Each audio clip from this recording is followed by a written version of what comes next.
still in good shape. Oh my God.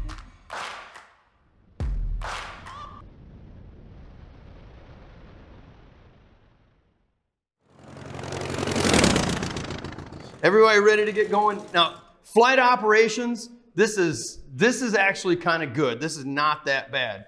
Aerodynamics, I got to admit to you guys, aerodynamics is not a terribly fun subject. It's not one that people generally enjoy, but it's still very, very important. And I can promise you this, if you learn just a little bit, just the basics of aerodynamics, your decision making will improve substantially over the people that cannot, right? The people that don't have the understanding and kind of the premise of angle of attack, speed, how changing configure, just basic stuff that we've talked about already. How to maintain coordination while I'm trying to fly the airplane. If I want to maintain level flight, that I get a little more load, that I get a little higher stall speed. And if I don't want that load or the higher stall speed, I can descend.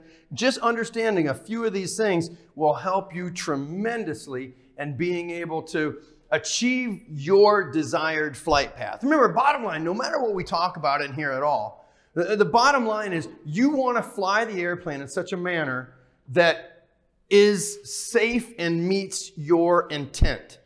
So if I want to fly from here to another city, and that's my intent, and I want to get there rapidly, okay, I know how to do that. Well, number one, I got to take off. I had to go through some sort of takeoff sequence. I got to get the airplane climbing and go to a flight level that I desire, some sort of altitude, cruising altitude.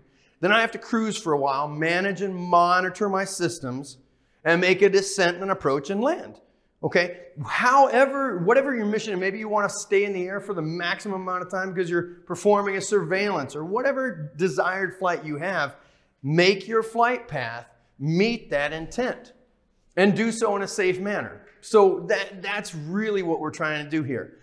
Sometimes, well, not sometimes, all the time, there's other people that are trying to do the same thing or something very similar to you. Sometimes your flight paths will come close to one another. This next section is all about how do I interact with other pilots. Very concentrated flight activity exists around airports, right? There's a lot of flight activity that occurs at the origin and the destination of each flight. So how do I behave while I'm interacting with these other pilots? What are the rules? What are the things out there? What can I use in all of my resources as far as lighting systems and wind direction indicators and traffic pattern indicators? What all do I have? That's what this next section is about, and it's usually a little bit lighter in terms of comprehension and somewhat familiar to the majority of most audiences. All right, so ground lesson 4, flight environment. It's Guided Flight Discovery, Chapter 4, the Pilot Handbook of Aeronautical Knowledge, if you're looking through that one, Chapter 14 and 15. And Section A is Safety of Flight. Here's our key terms. Collision avoidance, visual flight rules. How many times already, including to begin with yesterday, the book already took us into VFR and IFR. Oh, they hadn't even described what VFR and IFR is yet, and all of a sudden now we're starting to talk about it. Well, welcome to aviation. We'll talk about a lot of things and the circle continues to move. But just improving what we have already, visual flight rules not only means that I have to be able to see outside, but I also have a certain amount of distance away from any cloud that I have to maintain. And I have to have a certain amount of flight visibility in order to make sure that I have those visual flight rules, that I can see another airplane and avoid it, or another aircraft and avoid it, that I can see the terrain features that are around me and avoid those or any kind of obstructions, all right? Instrument flight rules, just touching on it for a moment, and we bounce right back off because you will learn that in the instrument program. Instrument flight rules involve different equipment that I need to have, different training, different recency. If I don't meet that criteria, and we won't at all until we start and we begin that instrument program, then will stay away from those clouds. You'll practice 3 hours minimum under the hood or under the view limiting device in case you unintentionally encounter instrument conditions, okay? Visual scanning, some tools on how to scan. Empty field myopia and some of the blind spots, a little bit of physiology in terms of how does our body work? How does our body work and what are the limitations that we have there? Cockpit display of traffic information. This one, which is kind of an interesting one, operation lights on. Okay, all right. Remember that sometimes these lights have some limitations as well. Clearing turns and how do I prepare an area for my maneuvers. Right-of-way rules and minimum safe altitudes. Okay, so just right away, how do I scan for traffic? Well, scanning for traffic is one of the important safety factors that I have as a pilot in command. And it's my responsibility whether I'm visual flight rules or instrument flight rules. Pilots will consistently lose situational awareness and disregard their responsibility to scan and watch out for traffic outside the airplane.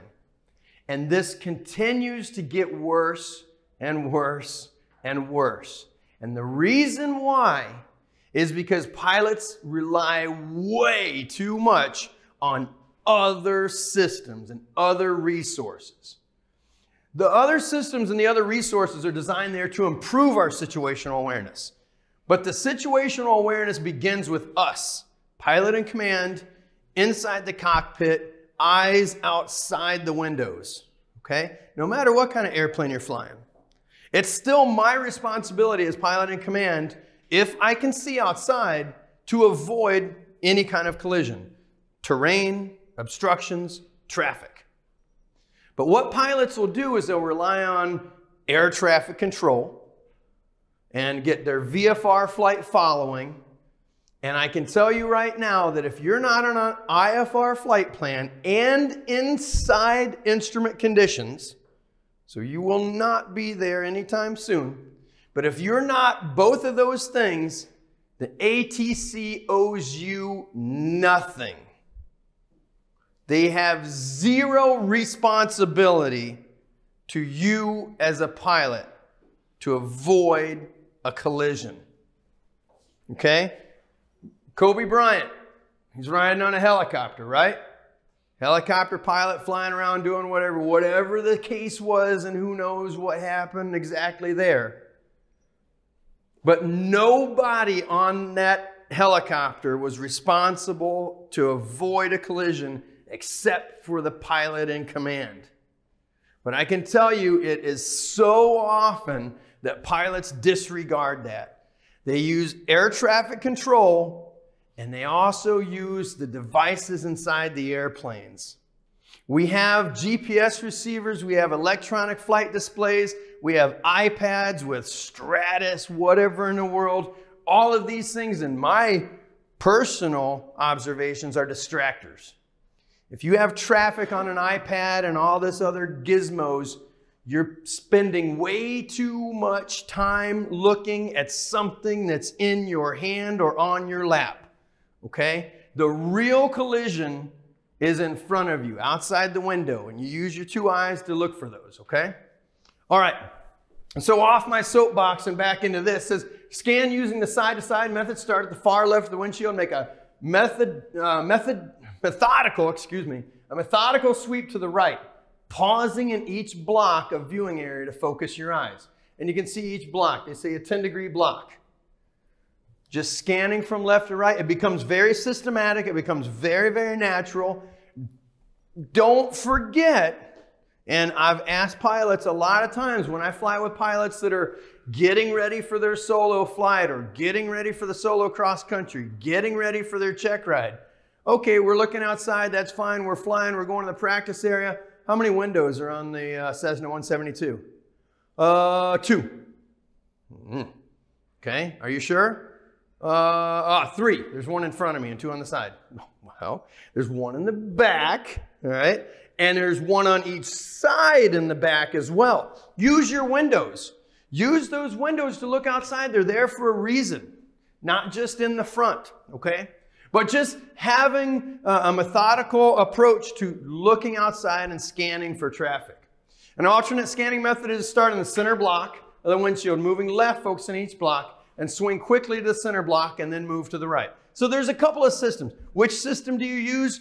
Honestly, it doesn't matter as long as it's systematic and it's methodical. Something that I know, I constantly look side to side. Occasionally I look behind me on each side. There are airplanes out there that are faster than a Skyhawk. Hard to believe, I know. But there are some things that I might have threats and collision avoidance from the back. Okay, now, a couple of things here. You got a high wing airplane, low wing airplane. Common case of blind spots, okay?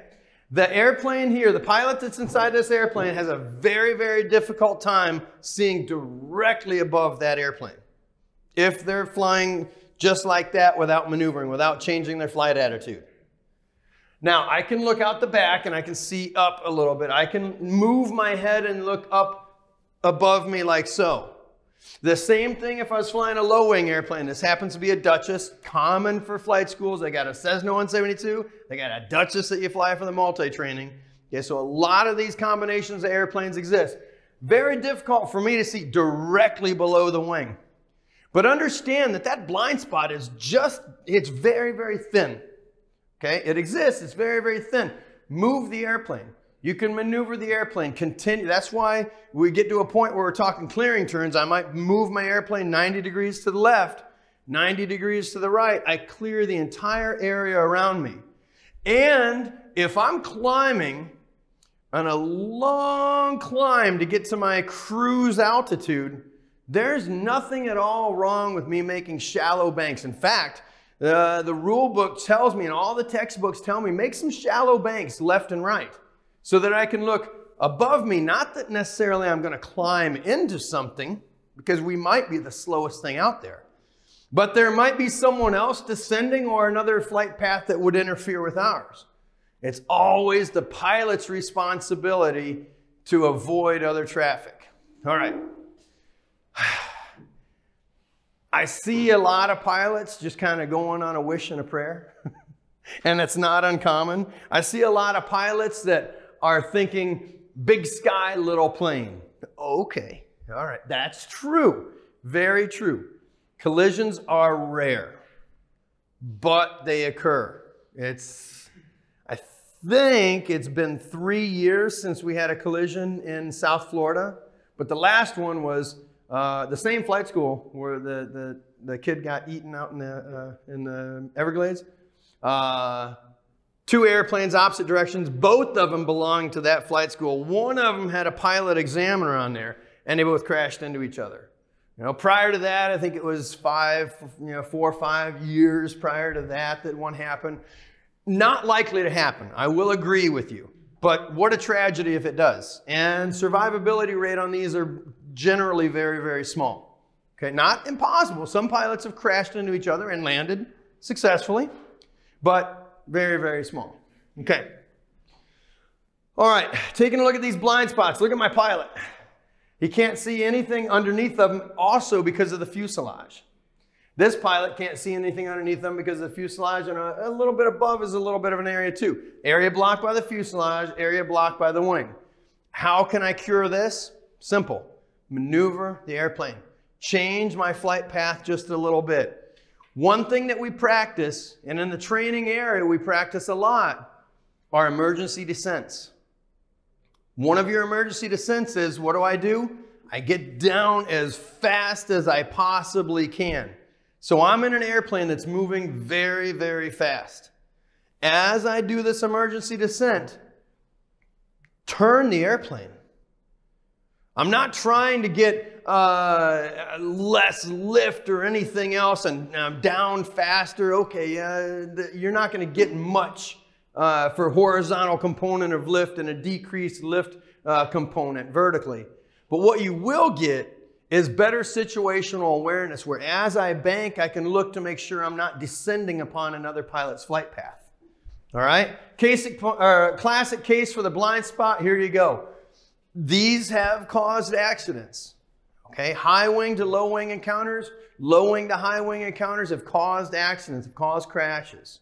Just be aware of your blind spot. All right, a couple of things. We do have something very similar to this. This one is a Garmin 750.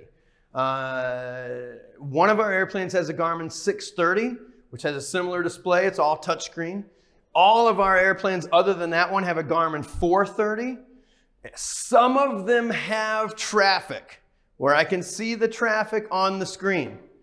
This is designed as a situational aid, right? Something to help me maintain situational awareness, but not the sole purpose of me relying on that alone. The transparent target is not considered a threat. You can see a transparent target, this guy right here, just kind of a see-through. 3,600 feet above aircraft's altitude, and I can see that from the plus sign there. Solid target indicates proximate traffic. I got a solid target here, right there. Proximate traffic. Nearby, but not close enough to be an imminent threat, 300 feet below. So whether it's shaded in or not shaded in. Target in a yellow circle, a traffic alert, accompanied by an oral traffic warning. The airplanes that have the ADS-B in, you'll hear a warning that comes over and says traffic. It'll let you know to look to the screen, and that should help me now get back outside and verify where is this airplane exactly, okay? Because until I see it with my eyes, I don't know where it is. This target is about 2 miles away. I can see the 2 nautical mile ring. And within 300 feet above your airplane's altitude. Look for the aircraft when you see it. Take evasive action as necessary. Solid diamond is approximate target without directional information. So this one here, it's approximate target, but the computer hasn't been able to figure out which direction it's moving yet. It just has a triangle, okay? All right. If I encounter another airplane or another aircraft, there are right-of-way rules to help me avoid that other airplane. Airplanes will alter their course to the right to yield the right-of-way. Okay? So if I have an airplane, in this case, that's overtaking me, or if I am overtaking another airplane, well, yield the right-of-way to that airplane by going to the right. Well, let's talk about that just for a second. We're going to clear the area before we do any maneuvers, right? Before I go up there and start doing slow flight and stalls and steep turns, I'm not going to call ATC and ask them if there's any traffic in the area, because if I called them and asked them that, they're going to laugh at me, okay? I'm not going to look on my screen to see if there's any kind of traffic around, because it might not show up. That doesn't show everything. Now, I'll use that screen as a situational aid, but I'm going to rely primarily on my eyes. So to avoid these blind spots, what do? I make clearing turns. Clearing turns, one of two ways that I can do it.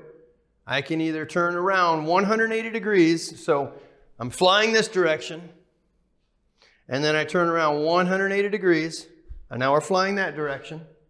Okay, that's a clearing turn. Or I can make two 90-degree turns in opposite directions. So I turn to the left, I turn to the right. Now, where are my eyes during these turns? They're not straightforward. If I'm banking to the left, I'm looking down and clearing below me. I'm looking forward and clearing there. I'm looking right and high, and I'm looking out the back windows here and here. The entire way around, I'm looking for other traffic. It's out there. It's easy to see. And if it's close, it's easier to see, okay?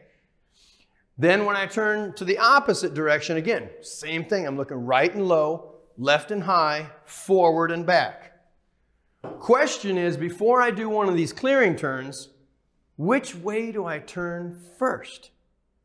So here we are in our Skyhawk, in our Cessna 172. We're preparing this area for some maneuvers, and I want to turn, make an unexpected turn, right? To anybody that would be following me, it's unexpected. I want to turn and clear my area. Let's turn to the left. Because if someone were approaching me from behind, they have a responsibility to pass me to the right.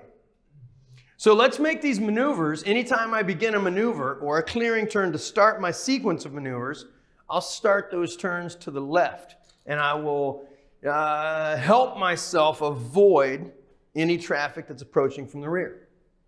Okay? If we're approaching head-on, both of us will alter the course to the right. So if you see an airplane in front of you, you will change your course to the right.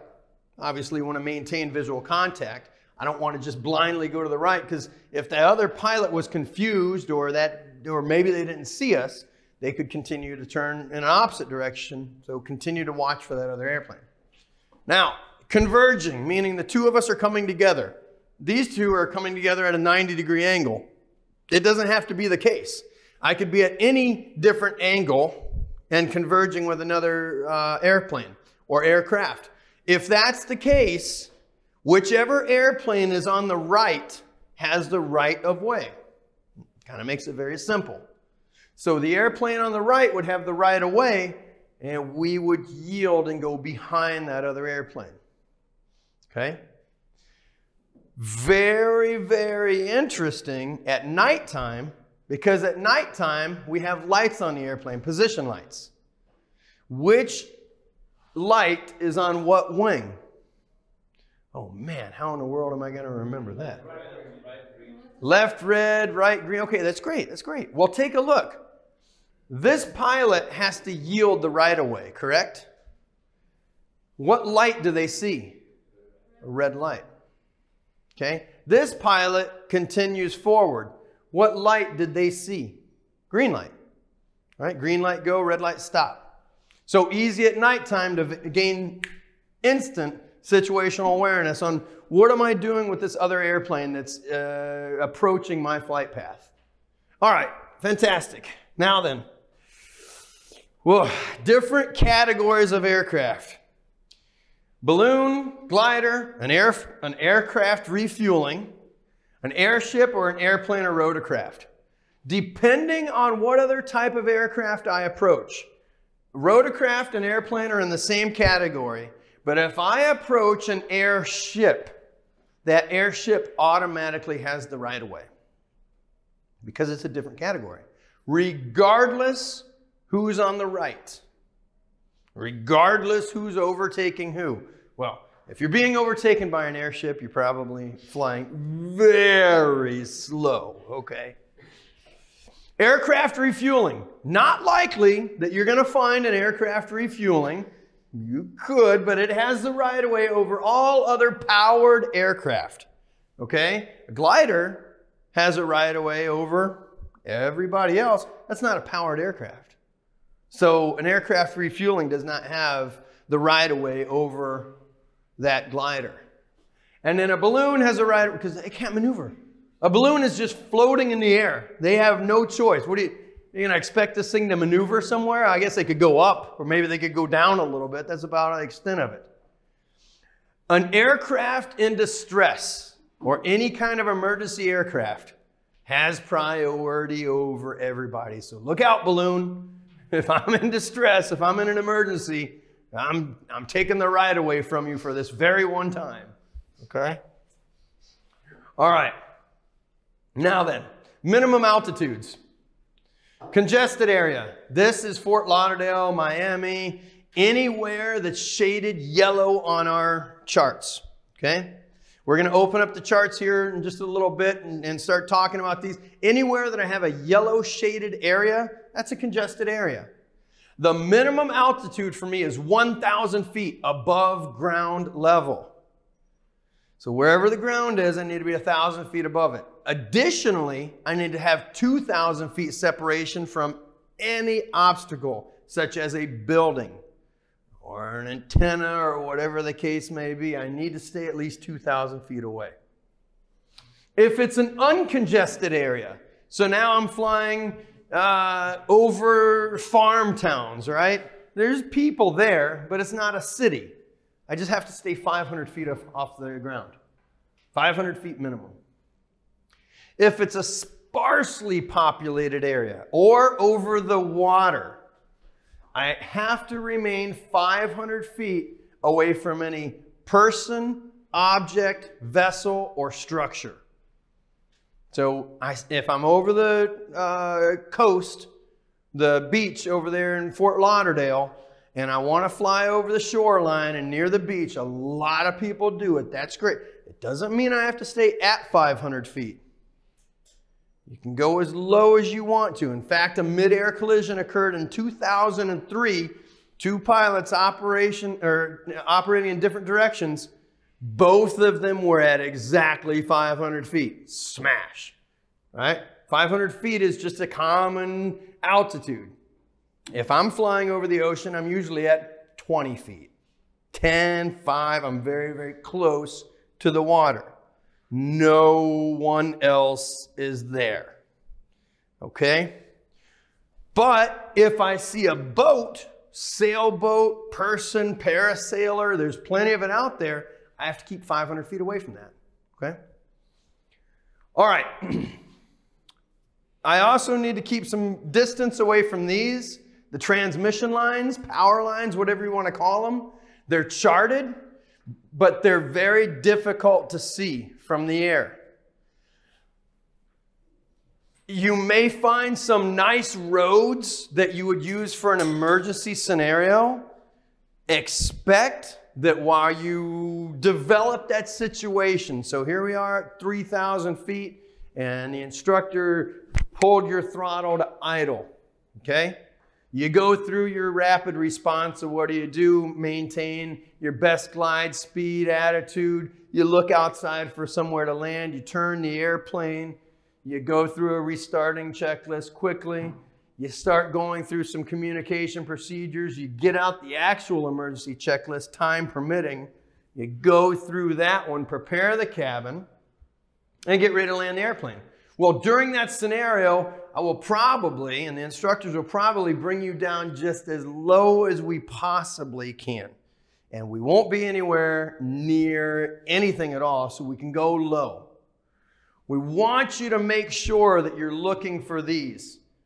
And look for them early. As you start that descent on that emergency procedure, make sure you're looking and surveying that area. Is there anything that's going to cause me problems when I get lower? Because if you don't have an engine, you can't climb away from an area. You're kind of committed to wherever you end up. So try to make those decisions early. All right. Taxiing. In a tailwheel airplane, and we'll see in the subsequent slide, it kind of brings it up as a talking point. But tailwing airplane is a little more challenging while taxiing in wind. Tricycle gear airplanes, very, very stable. Easy to operate, even in strong wind. And a strong wind, I mean, 20, 25 knots. That's a lot of wind. A lot of pilots would just say, no, I'm not flying today. But you still, the airplane is suitable for it. Here, I want to get myself ready for that crosswind takeoff. So we apply wind corrections with the controls while you're on the ground. Now, don't be that pilot that taxis the airplane or does the run-up on the airplane, the before takeoff checklist. Don't be the pilot that takes their hands completely off the controls. Because winds can gust and move those flight controls, and it can actually bend or damage the flight control system. So keep your hands on the flight controls, but additionally, while I'm taxiing, if I have a wind coming from the front, I just turn the aileron into the wind. Easy, easy stuff. Guess what? When I'm doing my crosswind takeoff, that's exactly how I have my controls. As I apply power and accelerate to rotation speed. And while I do that, I decrease the aileron deflection just a little bit, and then I bank the airplane into the crosswind. Okay? If I have wind from the rear of the airplane, I push the elevator forward, down elevator, and I use opposite direction ailerons. So you turn into or dive away from whichever direction the wind is coming from. All right? As you're taxiing down to the runway, I can tell you that this is usually the last thing on the student pilot's mind. Okay? Is the airplane going to turn over because you don't do it? Nah, well, probably not. So you may be successful not applying these things. But if I apply them right away, this tells me that yes, this pilot is engaged. They're using all of their tools and they're preparing themselves for the crosswind takeoff. And I know, kind of crew coordination and examining this from a flight instructor standpoint, I know that this pilot is aware of the wind conditions affecting the airplane. Okay? If it was a tail dragger, a little bit difficult, a little more challenging to operate this thing because you have no control over that tail wheel. What kind of nose wheel did I have here on that Cessna 172? You guys remember? Steerable. If I push down on the rudder pedal, I don't need to touch the brake at all. If I push down on the rudder pedal, it will turn that nose wheel just a little bit. Enough to make small corrections. Okay? All right. Easy stuff, right? Safety of flight right away. All right. Key terms. This is for airports. Controlled airport.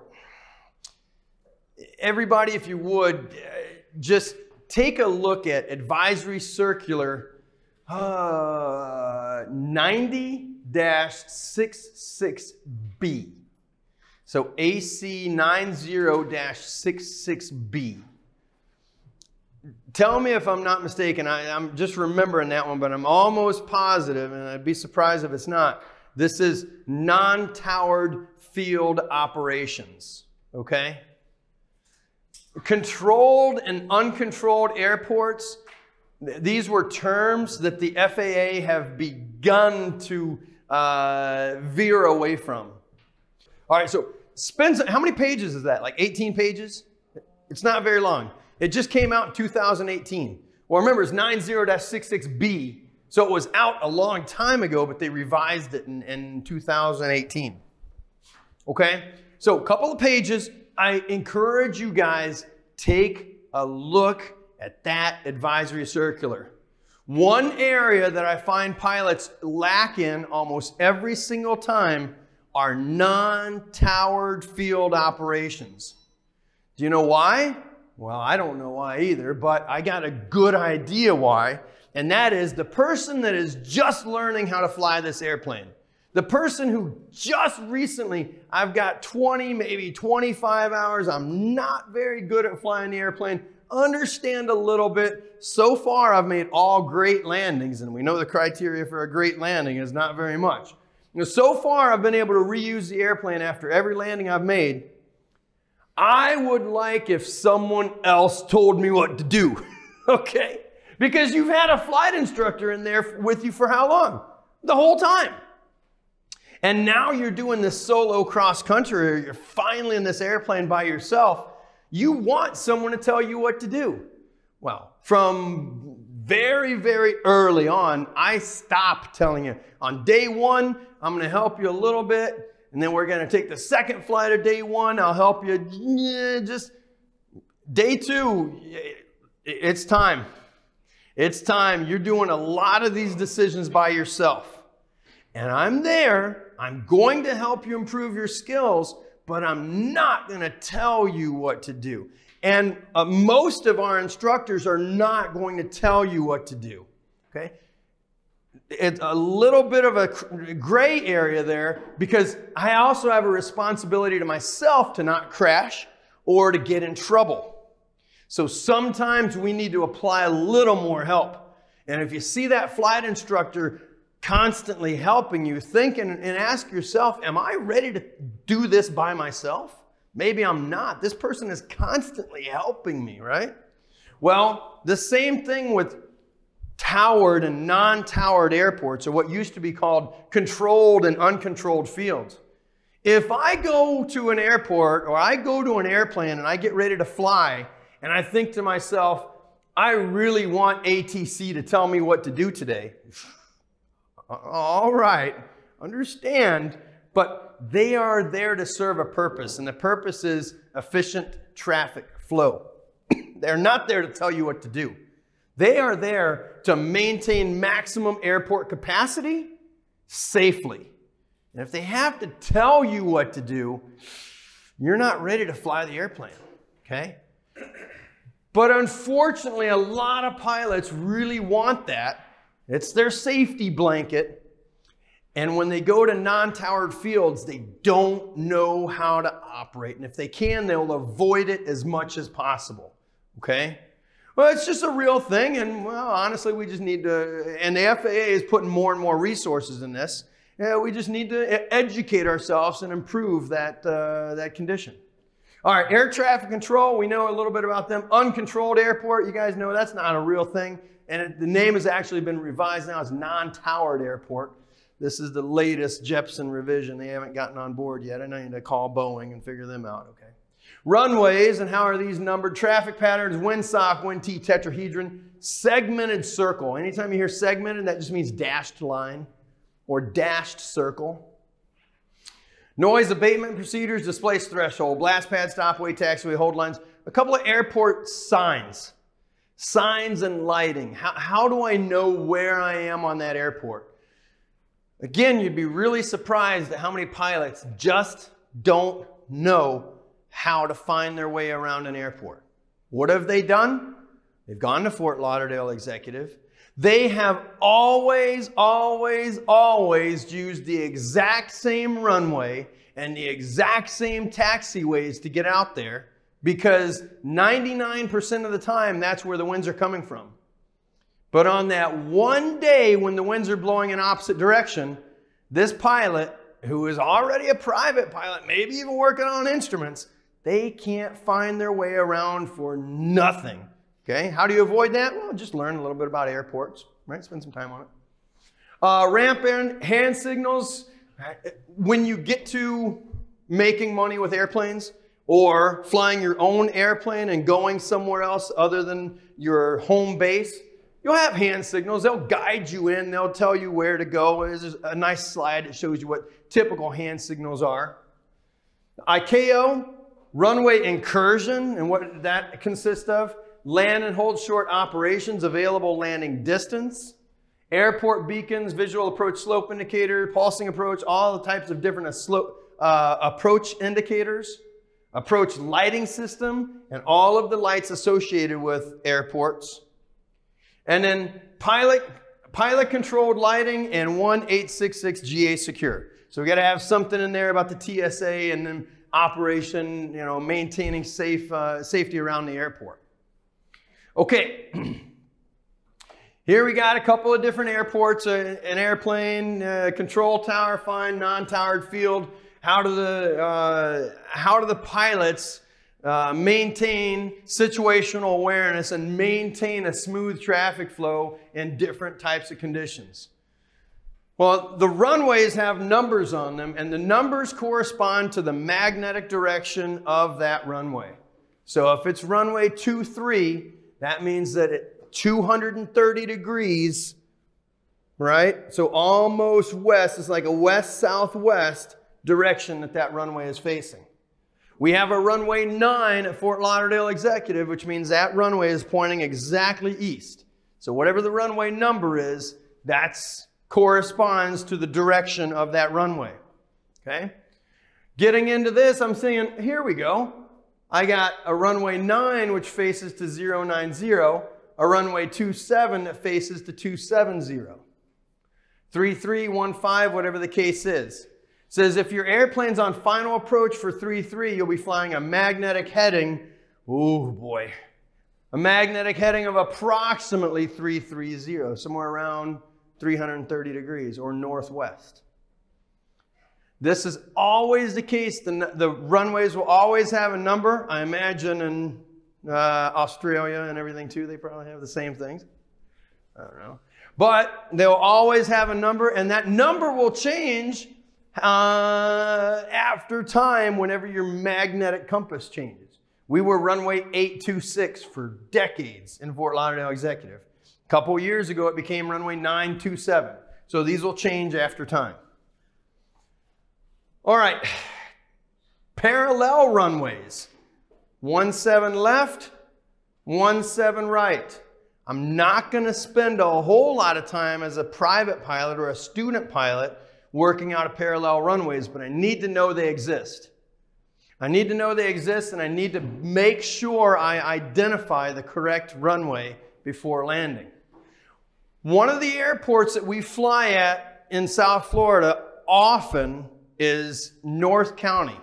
Palm Beach, North County is Foxtrot 45. It has a runway 9 right, which is paved, and a runway 9 left, which is grass. Not only is it important for me to know which runway I'm going to, there it's very, very easy. One has pavement and the other one is all grass. But it's also important when I'm communicating with other traffic, or if I was working at a controlled field or a towered field, if I was talking with ATC, it's important that I use that identifier so that we all share a common operational picture. We all share, yes, all right, I got another pilot that's out there on runway 9 or right, or I got another pilot that's operating on runway 9 or left. It is very, very common for 2 runways to have traffic approaching from the same direction and operating in and out of there simultaneously. All right?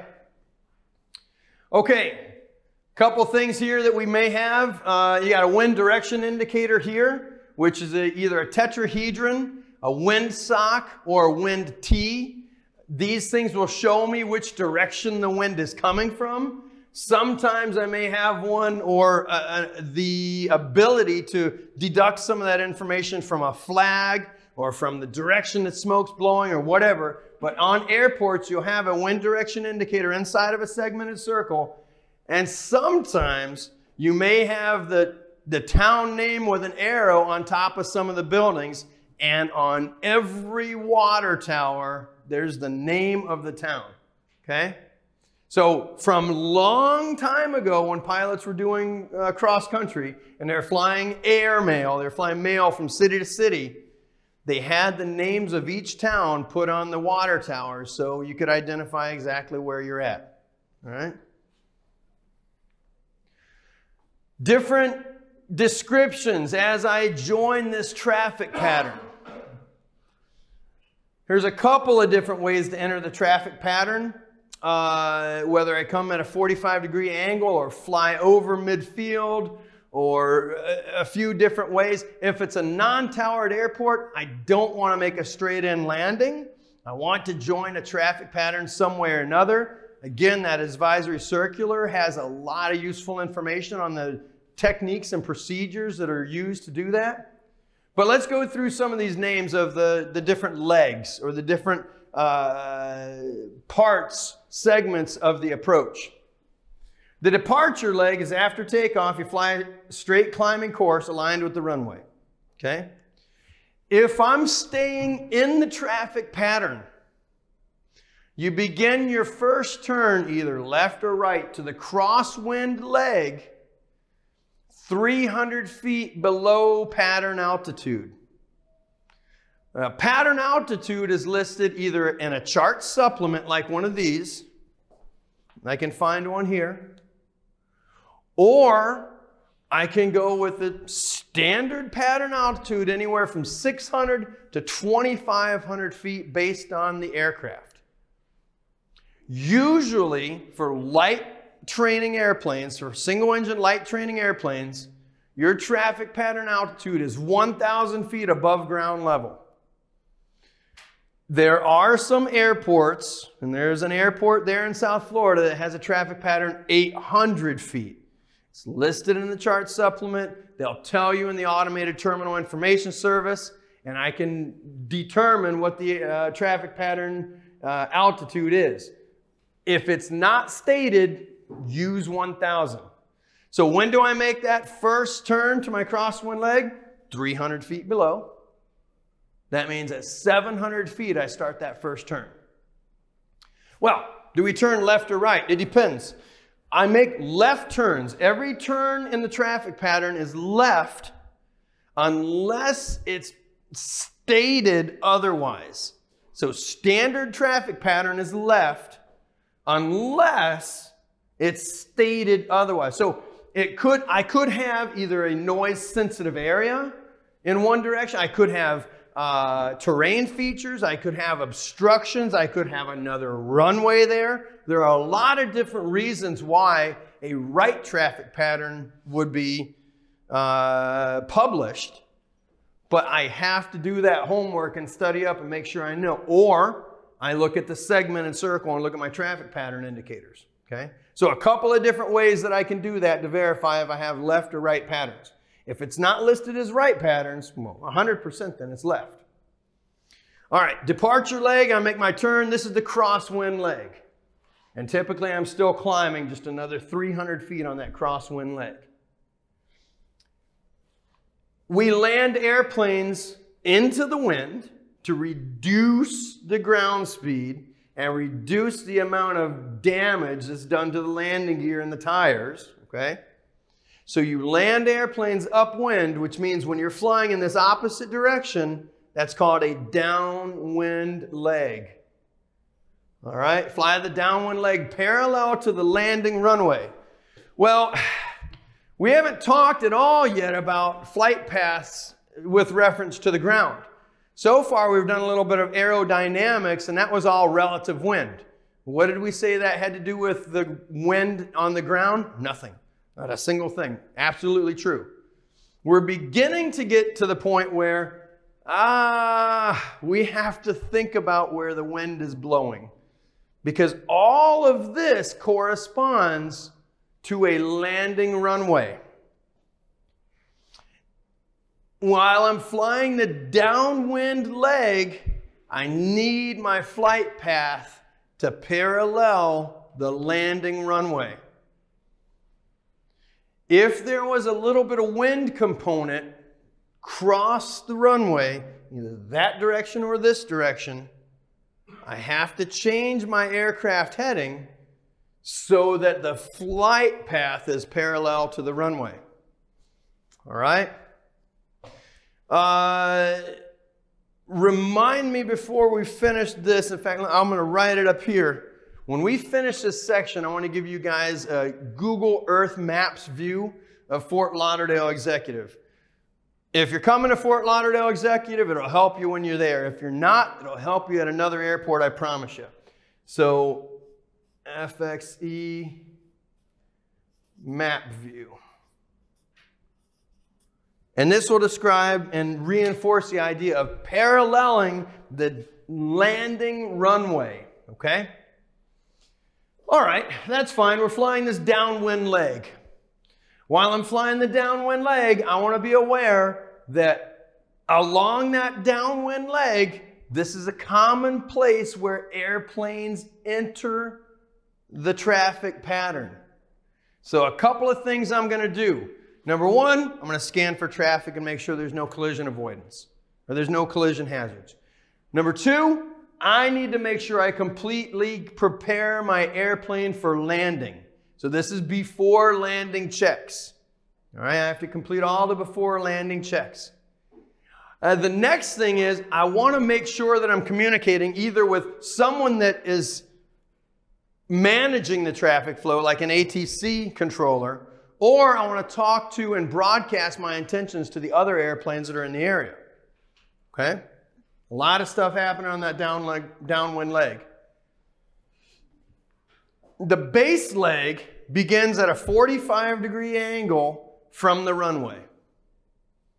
So once I can see the landing zone out my left back window, I'm going to look right over there. Once I can see it off my shoulder, it's time for me to turn that base leg. I start my descent here, but I make that base leg turn at a 45. And then as I approach to land, that's called your final approach. All right? Listed at the top, again, your traffic pattern entry. This is one way that pilots will use to join the traffic pattern. There are a few different ways to do it. If I'm flying in a towered environment, ATC will assign you one of these legs to join. So now I no longer need to fly to the midfield left downwind at a 45-degree angle. I don't need to do that. Because I have a controller that's equipped with radar who's managing traffic flow. They may tell me to join a left base. They may tell me to fly straight in and land. Okay. They may tell me to fly a right base. Whatever my traffic assignment is now, that becomes an ATC clearance, and that becomes an ATC instruction, right? So unless I have an emergency, I'm obligated to abide by those clearances. All right. Any questions on the... What's the size? One half to 1 mile for your downwind leg. All right. How? Traffic pattern altitude. Yeah.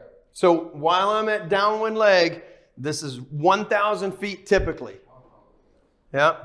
Here you make that first turn 300 feet below traffic pattern. Should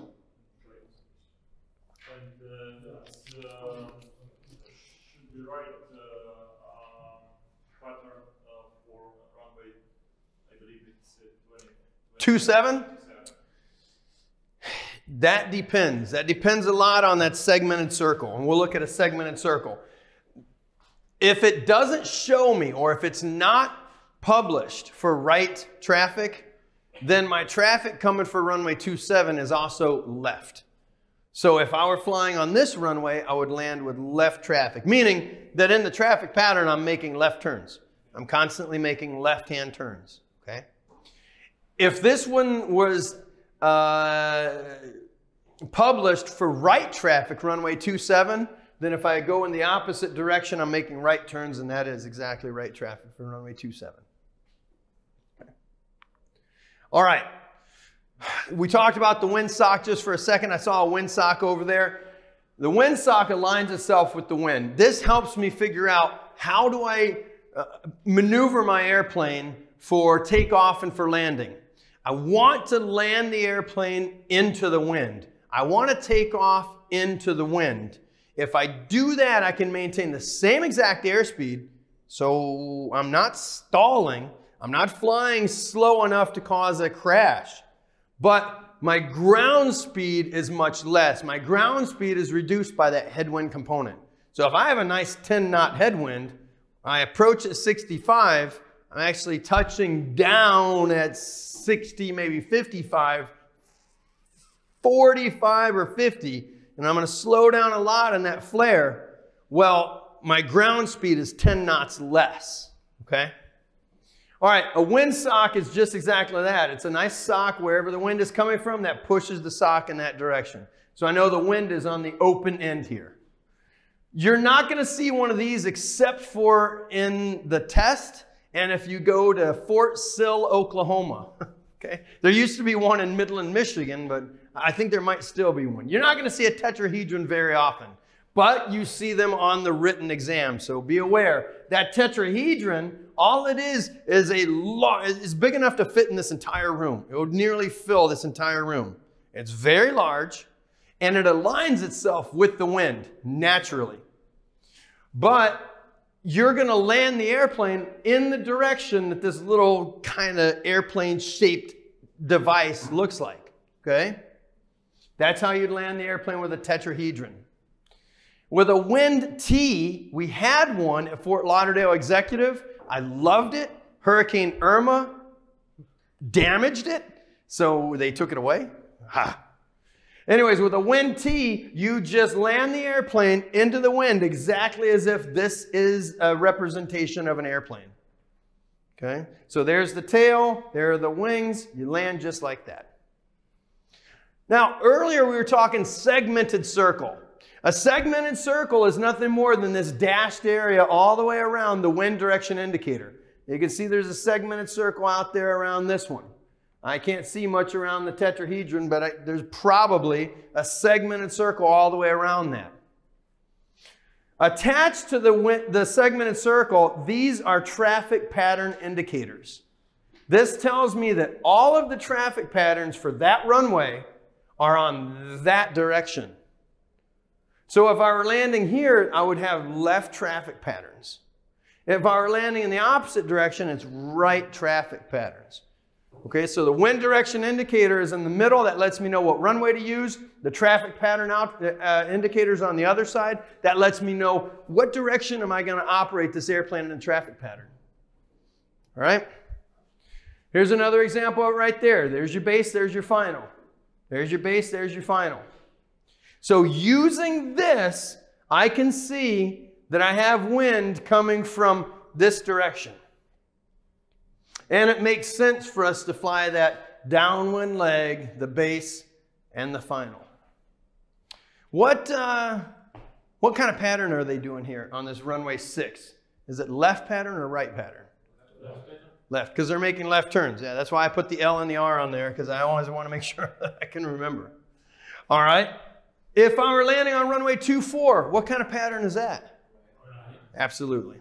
Okay. Okay, noise abatement. More and more people that live next to airports are annoyed by airplanes. I don't know. Yeah, what's that? People.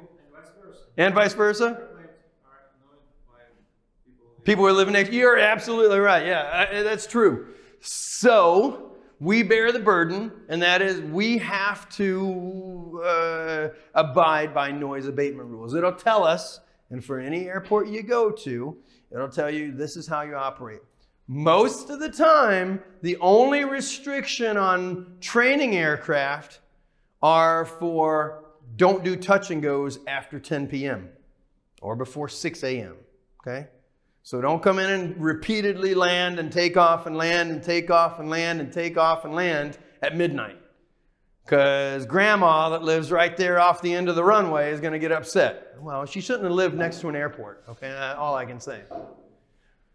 For turbojet airplanes, I'll have certain climb restrictions and turnout procedures and everything else. Okay, some of those are listed here. Minimum altitude 7,300. I'll be surprised you find 7,300 the whole time you're flying in a training airplane, right?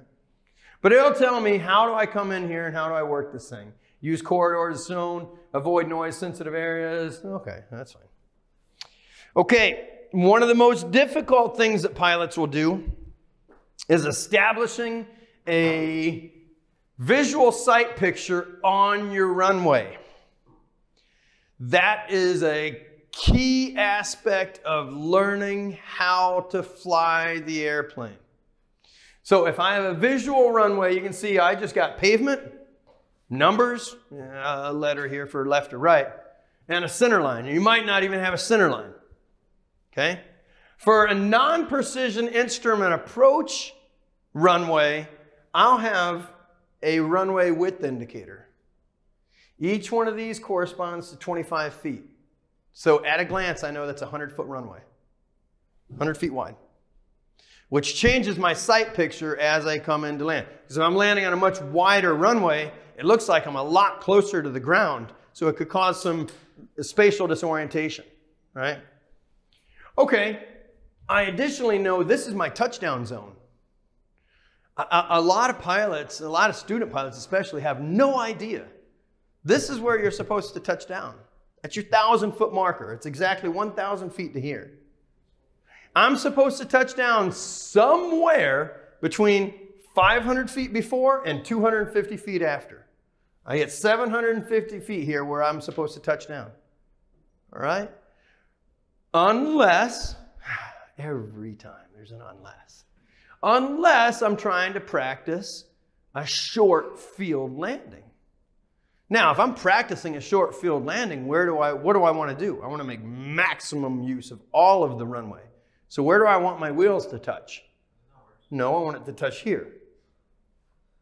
Okay, you're right. If you touch the numbers, you're probably doing okay. I want you to touch here, right there, without breaking a light.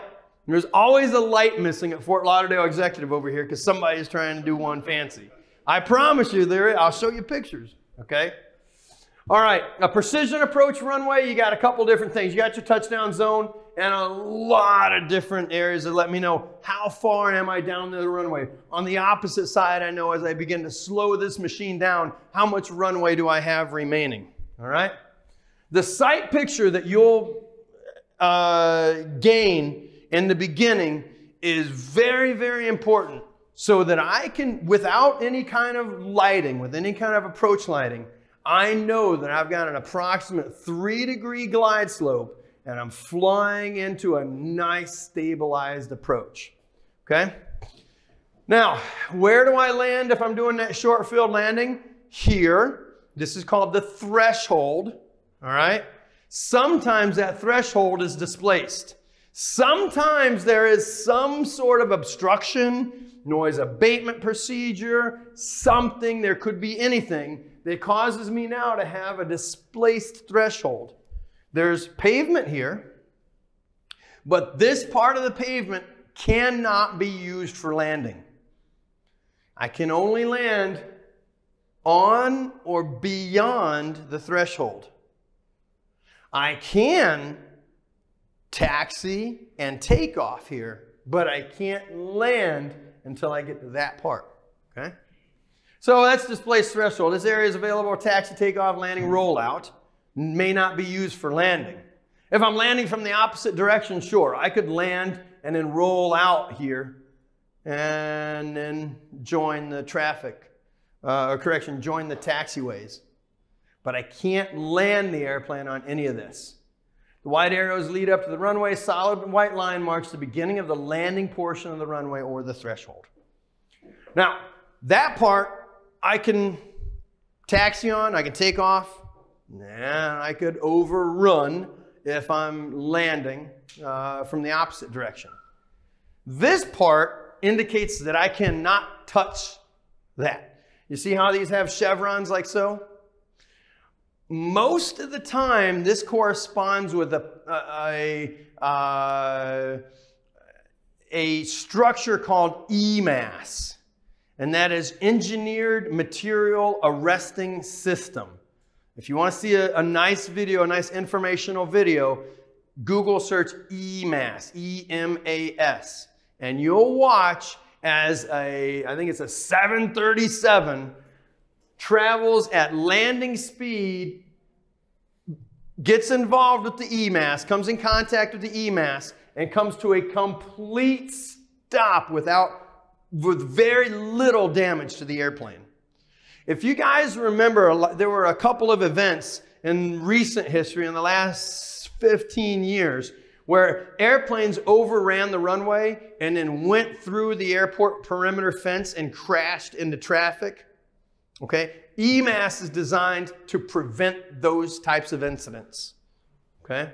And it's not uncommon to see these. We see this quite a bit. This means that I cannot, it's unusable for normal operation.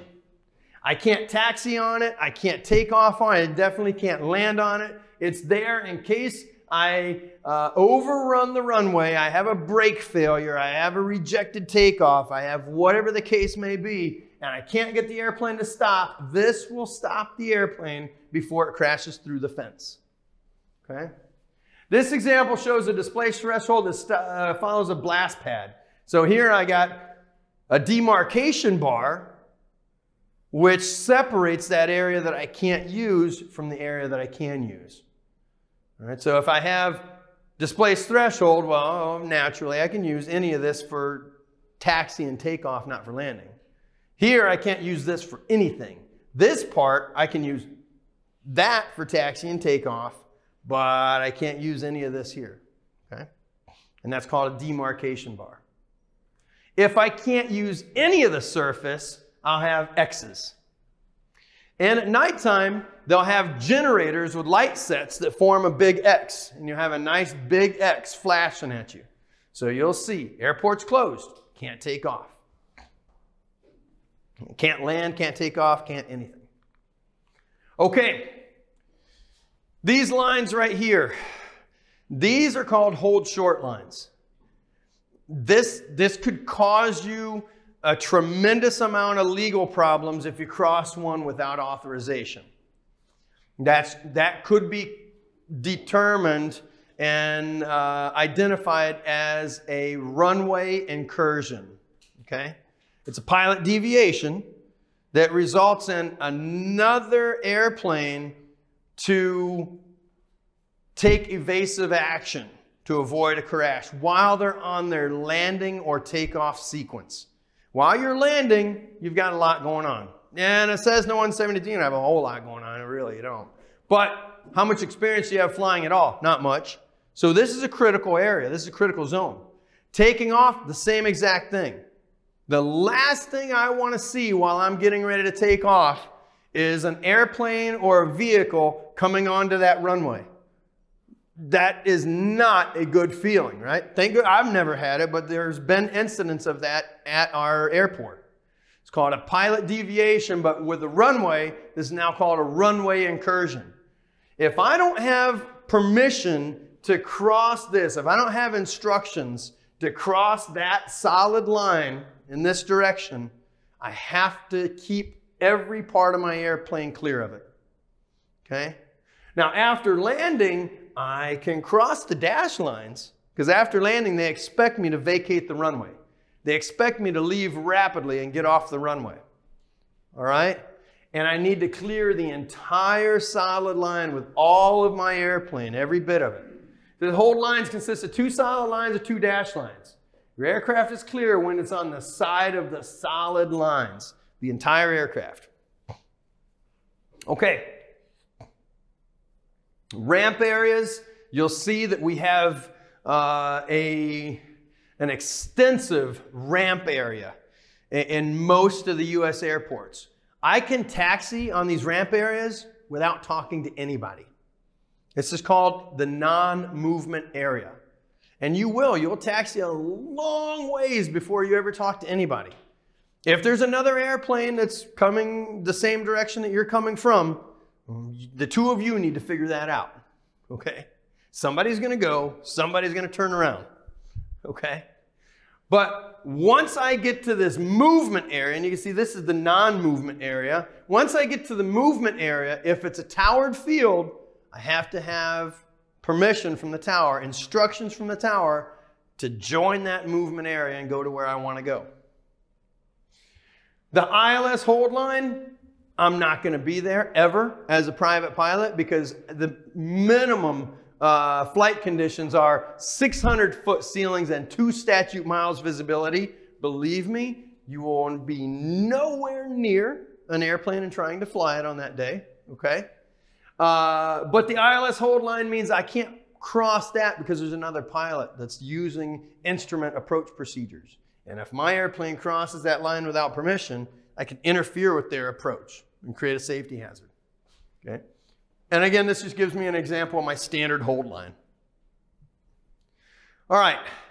As we leave the runway and come onto the ramp area, like I mentioned, you may encounter ramp personnel. The ramp personnel can't communicate with you by radio. Sometimes they have a handheld radio, very, very rarely, but they will communicate with you using hand and arm signals. And at nighttime, usually, and they're getting a lot better about this, they'll usually have flashers. They'll have some sort of flashlight with a cone on it so I can see which way this person's hands are moving. Okay? And they're pretty good about that. A couple years ago, they weren't so great about it, but they're getting better. So just a couple of them that they'll do stop. The gentleman or the lady, she'll put her hands directly over her head. This means stop, come to a stop, and slow down as they're coming up. So they'll stop you exactly where you need to stop at. Come ahead, they'll just motion you forward. Cut the engines. If they give you this hand-arm signal, this is cut the engines. Of course, who's pilot in command? I am. Okay? So if they tell me come ahead, but I can see that I'm going to crash my wing into something, yeah, don't come ahead. All right, cut the engines are probably a safety hazard. So I might want, I want to consider what's going on here. All right. Start the engine, they will. They'll turn their hands just like so. And if you're starting number 2, you're starting number 1, or you only have one engine, they'll give you the hand-arm signal for start. Pull the chocks. They'll pull the chocks just like this is hand-arm signal to one of their other rampies that'll pull the chocks. Insert chocks, and they'll tell you after you land, you've got the chocks inserted, so I know now I can take off my parking brake. I don't want to leave the parking brake on in case they want to tow the airplane somewhere. All clear is okay. Left turn, slow down, right turn, and then night operation, you see he's got his sticks. Okay? Okay. Direction signs. Where I see the black on yellow, that's the other fellow. Okay, that's the other airplane or the other air crew. This is where Charlie 3 exists here. That very next runway surface, or that very next surface, is taxiway Charlie 3. Okay? Direction signs indicate directions of taxiways leading out of an intersection. They have black inscriptions on a yellow background. All right, so black on yellow, that's the other fellow. Always contain arrows which show the approximate direction of the turn. Okay? Yellow on black, that's where I'm at. So yellow on black, that's where I'm at. Mandatory instruction signs, these are white with a red background. Mandatory instruction signs like this runway denote an entrance to a runway, a critical area, an area prohibited to aircraft. White letters or numbers, red with white letters or numbers. Example, mandatory instruction sign, runway holding position sign, so forth. So if I got those white numbers or letters on a red background, those are mandatory instruction signs. Location signs indicate either the taxiway or runway where we are. Signs are black with yellow inscriptions. So yellow on black, that's where you're at. Runway distance remaining signs. A white number, black background. Tells me I have 9,000 feet remaining, 8,000, 7,000 feet remaining, however much runway I have remaining. You are not going to run out of runway unless something goes tremendously wrong, okay? And we have 6,001 feet of runway over there too. So, information signs like noise abatement, okay? Frequencies. It might tell me what the Unicom frequency is to order fuel. All right, that's fine. I got a couple of things like this. They advise you of such things. Yellow backgrounds, black inscriptions. Destination signs, that's the terminal. That's where the FBO is. That's where whatever, you go to a busier airport, I'm trying to find something. Hopefully, I've thought about this and I mapped it out before I took off so I know kind of where I want to go after I get on the ground. Nothing is funnier to me than hearing a pilot that lands at a pretty busy airport and they say, okay, well, November 7 Bravo Alpha, where are you parking? You didn't think about this? You flew all the way over here. You didn't think about where you want to park? Believe me when I tell you, a lot of pilots will land somewhere just because they want to land there and then have no idea where they want to go after they get there. All right. Here's an overview of some of the signs. The FAA has a sign placemat, and I think it's called exactly that, the Airport Sign Placemat. It's a little PDF, and it'll show you all sorts of different signs and signage just like this. This is a great way for you to become familiar with and use this during taxiing operations and during your routine airport operations so you don't get lost and you don't lose your way when you're trying to taxi out to the runway. I've seen pilots before that can fly the airplane pretty good. But when they get on the ground, if it's not the exact same thing that they've had the past 3, 4, 5, 6, 7, 8 days, if anything happens different, they fall completely apart. They look at me and, what do I do now? I don't know. I'm not flying it. You're flying it. I don't know. Figure it out. There's signs out there, right? You kind of get an idea where you want to go before you get there. All right. We talked about runway incursions. How do you prevent runway incursions? This entire thing lists a whole lot of different ways to prevent a runway incursion. Take a look. During pre-flight planning, study. Study the routes. Know what the taxi routes look like. Anticipate the clearances that you'll get from ATC. And if you're not talking to ATC because you're at a non-towered airport, figure out a way to get to where you want to go. All right? Complete as many checklist items as possible before taxiing. When you're taxiing, heads up. You're not fiddling around with your iPad. You're not putting your GoPro out here to get your glamour shot and put it on Instagram. You're not doing any of that stuff. You're taxiing the airplane, okay? So stay focused and heads up, right? Strive for clear and unambiguous pilot-controller communication. When you get your communication from ATC, they'll tell you exactly where you're cleared to go.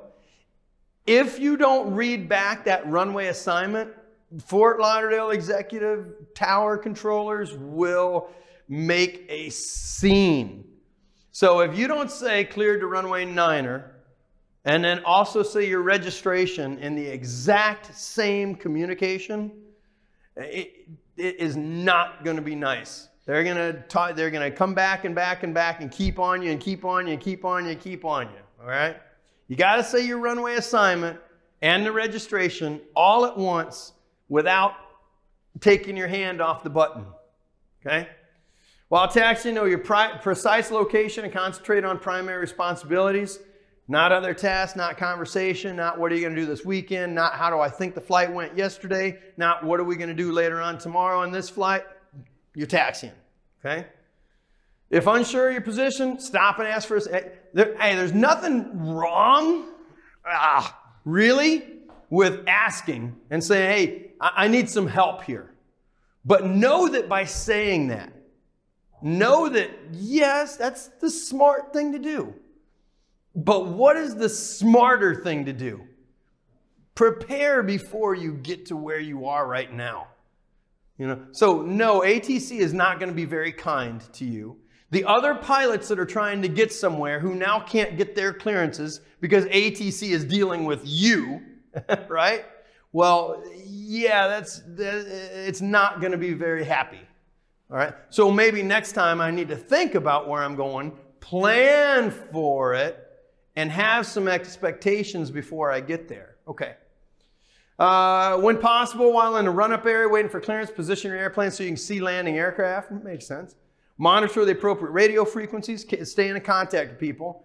After landing, stay on the tower frequency until instructed to change frequencies. I'm supposed to do that. Most of the time I will. Sometimes, remember there's an exception to almost everything. Sometimes that tower controller might be talking to 13 other airplanes. So when you clear the runway, if they don't get right back to you and they're talking to other airplanes, don't just sit there and block the taxiway. There is an exception to it. You can change and get on to ground frequency and ask them where you go from there. You know, tell them, I want to go to this ramp, and then they'll give you their instructions. To help others during reduced visibility or at night, use your exterior landing lights when practical. So this is Operation Lights On. A long time ago, the FAA said, hey, you got a great idea. You know, we got all these air carrier airplanes and, you know, Spirit, Southwest, American Airlines. Let's do this. Let's have these guys turn their lights on for just a little bit of time. Let's have them turn their lights on until they get to 10,000 feet. Okay. So Operation Lights On became a real thing where if you're on the ground, you're taking off, you're below 10,000 feet, you turn all the lights on the airplane. Great. How often are we going to be above 10,000 feet? Hardly ever. So all of a sudden now you got every training airplane in the entire United States with every light on in the world, right? You don't need that. It wasn't designed for training airplanes to turn every light on possible. At nighttime, certainly so. Turn on some of these other lights. But yeah, on general aviation airplanes that are never above 10,000 feet, yeah, don't turn your lights on, you know, all the time. It's just not required. Report deteriorating or confusing airport markings.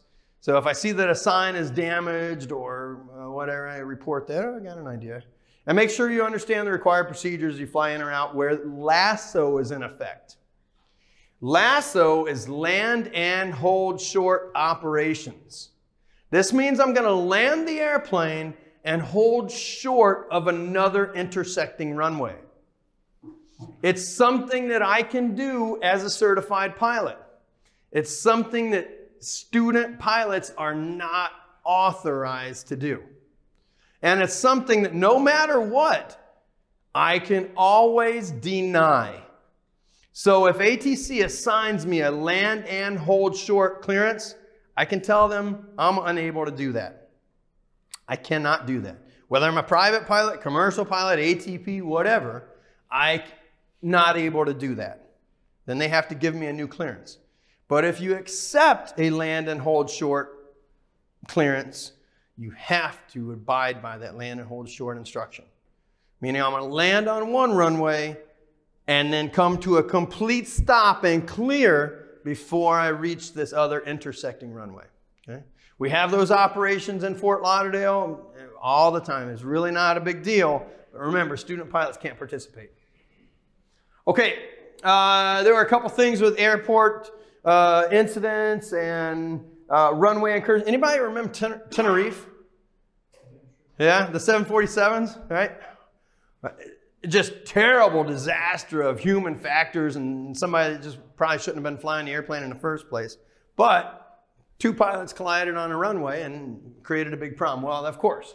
On takeoff, the MD-88 struck the Cessna 421 and mistakenly taxied onto the runway. After impact, two aircraft came to rest on the runway in the position shown.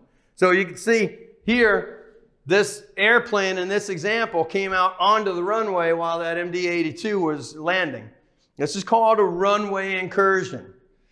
No matter what, a runway incursion is always, always, always the result of some sort of human error. All right, somebody misunderstood their instructions. And normally it's a pilot, and in this case, the pilot deviation, which resulted in damage to property and loss of life. Okay? All right, getting back over here to your land and hold short operations, which if I have a land and hold short clearance, and to avoid a runway incursion, I need to make sure that I land my airplane and hold short of the instructed intersecting runway. Here, this aircraft was cleared to land on runway 23. So this aircraft could land on the entire runway 23. This aircraft cleared to land on runway 27, hold short of 23. So I landed on 27 and I hold short runway 23. I will have hold short markings and I will have mandatory instruction signs on both sides. Okay? Remember, student pilots are not authorized to land on, or not authorized to accept land and hold short operations. You guys will be private pilots soon enough, and you will be able to, so it's important that you understand the concept. Now, how do I know if my airplane is capable of making this land and hold short? Because I could be flying something that requires a stopping distance, and I have to make sure, it's a pilot's responsibility, if I accept this, to know that I can abide by that land and hold short clearance. So look at my performance figures in my book, in my AFM, and I consult the chart supplement. The chart supplement will show me for land and hold short operations, these are my available landing distances. Right there. For runway 3, hold short 0.14, 3,400. If you don't have the book in front of you, and if you haven't already prepared for it, you can just say no to the land and hold short instruction. If I have to fly somewhere else, that's fine. Fly around for a little bit and then return and land the airplane. As long as fuel is not an issue, and in the training environment, fuel is almost never an issue, just fly for a little while. Come back in and land and hold short, or come back in and land full length. Okay. Lasso visual aids consist of yellow hold short markings, holding position signs, white text, red backgrounds, mandatory instruction signs, right? White pulsating in-pavement lighting at some large airports. So lights here in the middle to pulsate and let me know at nighttime. Most airports, I know that Fort Lauderdale Executive does not authorize land and hold short operations at night. So they do not have the pulsating lights. Now, to adhere to the lasso clearance, I land and exit the runway at the first convenient taxiway before reaching the hold short line. So pilot decision here, they took the landing, they were able to hold short, and then they exited the runway. I don't have to go the entire way, go to the hold short line, just exit at a convenient taxiway. If not possible to exit the runway, stop and wait for further ATC instructions. So eventually, whatever I'm holding short for is either going to take off or land, and then they will taxi me across that runway. But I am not authorized to cross that until I receive instructions to do so. Okay, talking about the white pulsating lights, or some other lights. A civilian land airport, you got a rotating beacon. And the rotating beacon is on sunset to sunrise, nighttime, or any time that visual conditions do not exist. I have a white light and a green light, one after another, and these are relatively easy to find. Once you get an eye for it, you can find them without a doubt, each and every single time. Okay? Water airports, really who cares, but it's white and yellow. Okay? Yeah, who cares about that? Military airport, not going to land there. I got a flash of green and 2 flashes of white. Again, can't land there. If it's a heliport, alternate green, yellow, and white lights. Okay? Different lighting that I'll see, and this is something similar to what that rotating beacon looks like. Actually, they're a lot smaller in size now, and they're a little bit brighter. That's a relatively old rotating beacon. Some of the other lights that I might see. Remember, we were talking about approaching the runway. I want to know that I have the same approach slope each and every single time. Something that will help me do that is by looking at the approach slope indicators.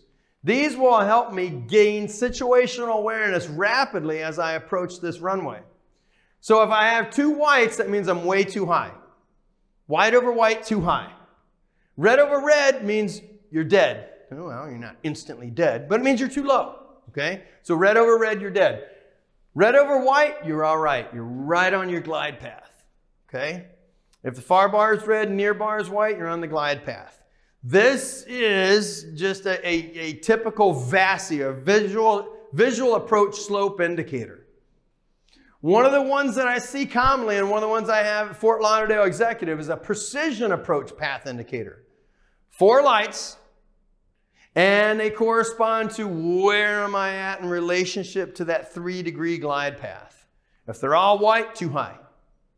I have 1 red, slightly high, but very, very close. Just a small adjustment, you're either going to be too high or right on. 2 whites, 2 reds, right on glide path. And then the whole thing goes slightly low and then too low. If I see all reds, I'm too low. Okay? Question comes up, how in the world do I find these runways or these airports flying at nighttime? Well, you've got approach lighting systems here. Okay, I got a Mauser right here. Or I have the PAPIs, or in this case a VASI, a visual approach slope indicator. And a lot of non-towered airfields will offer pilot-controlled lighting. So if I'm going to a non-towered field, which in Fort Lauderdale you'll fly up to Stewart at nighttime. Stewart is a very, very, very dark place, and I love it. And you won't find the airport, and we have 4.5 hours of fuel, so I got plenty of time to wait for you to figure it out. If you tap on the mic 3 times within 5 seconds, you get low intensity lighting. If you tap 5 times within 5 seconds, you get medium. And if you tap 7 times within 5 seconds, then the lights will come on full blast. And you can find that airport easy peasy. Okay? So, flying at nighttime, if I don't see the airport, make sure I'm on my common traffic advisory frequency and tap on the microphone 7 times. Probably appear an airport right there in front of me. Easy. Right? Okay, some of the lights that I might see. Threshold lights are green. Runway end identifier lights. I'll see flashing lights on either side of the runway. A visual approach slope indicator. We went through that. High intensity runway lights all the way down the length. Okay? Taxi edge lights are all blue. Here I got the airport beacon. Obstruction lights here on the outside. A couple obstruction lights. Runway centerline lighting. I don't find that except at some big airports that have a lot of traffic. They don't have an executive. Touchdown zone lighting, threshold light, and approach light system. We do have an approach light system. We do have threshold lights, but not runway centerline lights or touchdown zone lights. So just things to help me find the airport. Usually nighttime, yeah, but also if the weather is very, very low, I have very low ceilings and not a lot of visibility, this will help me find that runway. Okay. Oh, what is that? Usually. That's correct. Can I taxi on this? Not unless you want to be stuck, like forever. Okay, exactly. All right, good. How wide is that runway right there? Yeah, 100 feet. They have 4 bars, 100-foot wide runway. Okay, fantastic. Then we get into a little GA security. All right, definitely not going to bore you guys to death about some of this stuff.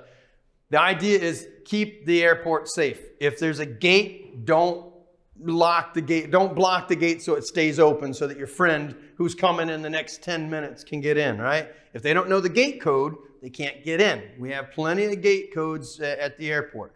Know the gate code. It's usually pretty easy. Pilots will know it. Students will know it. People that are involved in the community will know it.